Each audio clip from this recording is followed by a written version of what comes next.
Hello friend, welcome back to our channel. This is Ashish. चलिए देखते हैं कल मार्केट कहाँ मोमेंटम कर सकता है, कौन से लेवल यहाँ पे इम्पोर्टेंट है। जैसा कि मैंने आपको यानी कि कल कल के सेशन में हमने यहाँ पे प्लान किया था, यानी कि ये वाली रेंज हमारे लिए सबसे इम्पोर्टेंट रेंज है। अगर इस रेंज में ही अगर बैंक निफ्टी ओपन होता है तो जिस जौन सी साइड में ये ब्रेकआउट या ब्रेकडाउन करेगा तो अपन वहाँ पे ट्रेड करने वाले हैं।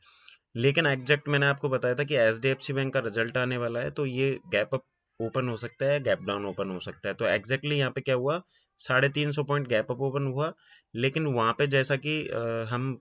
कई सारे वीडियो में यहाँ पे क्लियर डिस्कस करते आ रहे हैं कि यानी कि 44,700 के जब तक ऊपर कोई भी प्राइस एक्शन बना के ऊपर नहीं निकलेगा तब तक कोई फास्ट मोमेंटम यहाँ पे देखने के लिए नहीं मिलेगा। तो यहाँ पे क्या हुआ कि जैसे ये गैप अप ओपन हुआ तो सेम कैंडल पे 15 मिनट पे यहाँ पे एक सेलिंग प्रेशर जनरेट हुआ। सेलिंग प्रेशर जनरेट होने के बाद में बैंक निफ्टी पूरे दिन जब से ये एक्सपायरियों का सिस्टम चला है, यानी कि तब से यहाँ पे कोई खास मोमेंटम यहाँ पे हो नहीं रहा है। तो लास्ट टाइम पे एक हमको यहाँ पे एक अच्छा खासा ट्रेड मिला था, जिसमें हमने ट्रेड भी किया और एक अच्छा खासा हमारे लिए यहाँ पे प्रॉफिट मिला। लेकिन जो बैंक निफ्टी की यहाँ पे अगर क्लोजिंग देखें तो क्लोजिंग आई है 44,400 के आसपास। तो कल के लिए हमारे लिए सबसे इम्पोर्टेंट ये चीज़ है कि अगर ये गलती से फ्लैट ओपन हो जाता है, यानी कि इसी वाली रेंज में ओपन हो जाता है, तो जैसा कि हमको दिख रहा है कि नीचे से यहाँ पे कंटिन्यूटी में क्या हो रहा है कि इस वाली जगह पे यहाँ पे आके सपोर्ट ले रहा है। अगर इसी वाली रेंज में यहाँ पे यानी कि 44,500 से लेके 300 के बीच में अगर ये ओपन होता है तो यहाँ पे ट्रेड ना करेंगे तो ज़्यादा बेटर रहेगा। क्योंकि कल एक्सपायरी भी है, प्रीमियम भी बहुत जल्दी डीके होगा। तो या तो ये क्या हो सकता है कि या तो ये गैप अप ओपन हो, गैप अप ओपन होने के कुछ देर बाद में यानी कि 15 से 20 मिनट में अगर ये 700 के लेवल को बीट नहीं कर पाता है ऊपर की साइड में, अगर यहाँ पे कोई भी नेगेटिव प्राइस एक्शन दिखता है तो हम यहाँ पे साइड से 70 पॉइंट का स्टॉप लॉस यानी कि बैंक निफ्टी पे डाल के हम यहाँ पे सेल की पोजीशन यहाँ पे बना सकते हैं। नीचे के जो हमारे टारगेट रहेंगे 44,500 और 44,300। अगर ये चीज होती है यानी कि 700 के पास में अगर ये गैप अप ओपन होता है तो सेकंड थिंग कि अगर ये बहुत ज्यादा यहाँ पे गैप डाउन ओपन हो जाता है, यानी कि 200 के आसपास ये गैप डाउन ओपन होता है, तो भी यहाँ पे नीचे की साइड में हम देखेंगे कि अगर ये इस वाले लेवल को यहाँ पे ब्रेक कर रहा है तो आपको एक छोटा सा मोमेंटम मिल सकता है जो कि 44,000 के आसपास लेके इसको आ सकता है। लेकिन अगर ये यहाँ पे क्या होता है कि इसी रेंज में यहाँ पे ओपन हो जाता है, ओपन होने के बाद में ये जो 600 वाला लेवल है और यानी कि 12 बजे के बाद में अगर ये ऊपर की साइड में यहाँ पे ब्रेकआउट करता है तो मे बी चांसेस बनेंगे कि 44,700 से लेके 750 का जो रेजिस्टेंस है अगर उसको क्रॉस कर लेता है तो एक अच्छा मोमेंटम हो सकता है। क्योंकि लगातार यहाँ पे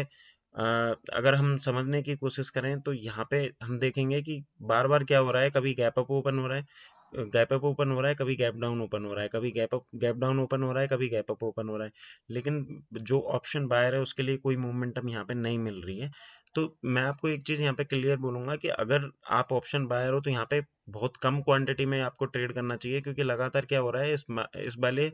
एरिया को बैंक निफ्टी निकाल नहीं पा रहा है, यानी कि बैंकिंग स्टॉक थोड़े वीक हैं बजाय निफ्टी के। यहाँ पे कंटिन्यूटी में आप एक चीज यहाँ पे अगर ध्यान से ऑब्जर्व करेंगे कि बार बार ऊपर जा रहा है, रिजेक्शन आ रहा है, बार बार ऊपर जा रहा है, रिजेक्शन आ रहा है। लेकिन यहाँ पे क्या हो रखा है, यानी कि अगर आप इस चीज को देखें कि 1, 2, 3, 4, 5, 6, 7, 8 यानी कि 8 बार ये ऊपर जाने की यहाँ पे कोशिश कर चुका है। लेकिन अब की बार में अगर ये ऊपर की साइड में निकलेगा तो बहुत फास्ट मोमेंटम इसमें हो सकता है। तो वहां पे कॉल ऑप्शन आपका यानी कि एक अच्छा मोमेंटम कर सकता है। तो ये चीज हमको ध्यान में रखनी है। यानी कि अगर ओवरऑल हम डेली के चार्ट पे यहाँ पे देखें या डेली के चार्ट पे समझने की कोशिश करें तो हमारी जो रेंज है यानी कि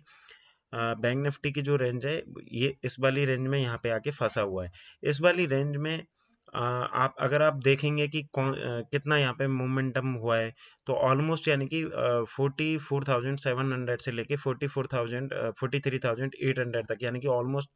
900 पॉइंट का यहाँ पे एक साइडवेज कंसोलिडेशन चल रहा है। अगर ये जिस इसके अपोजिट में निकलता है यानी कि ऊपर की साइड में निकलता है या नीचे की साइड में निकलता है, ये मुझे भी नहीं पता, ये आपको भी नहीं पता है और ये किसी को भी नहीं पता। अगर आपको कोई बोल रहा है कि ऊपर निकलेगा या नीचे निकलेगा तो वो अंदाजे से तीर चला रहा है। तो जौन सी साइड में निकलेगा एक मोमेंटम ये वाली जो रेंज है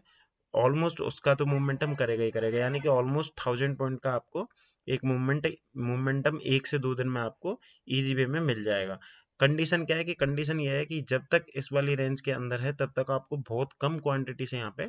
ट्रेड करना है तो हमारे लिए सबसे इम्पोर्टेंट यही है, क्योंकि नीचे से क्या हो रहा है कि लगातार बायर्स एक्टिवेट हो रहे हैं, ऊपर से सेलिंग प्रेशर जनरेट हो रहा है, यानी कि सेलर्स हावी हैं। तो ये क्या है कि बैंक निफ्टी एक रेंज में फंस के रह गया है, उस रेंज को जैसे ही ब्रेक करेगा तो आपको एक अच्छा खासा मोमेंटम यहाँ पे मिल सकता है। सबसे अच्छा ट्रेड अगर हम 15 मिनट के चार्ट पे यहाँ पे समझने की कोशिश करें कि अगर हमको हीरो जीरो करना है तो कौन सा ट्रेड हमको यहाँ पे बेस्ट मिल सकता है, कि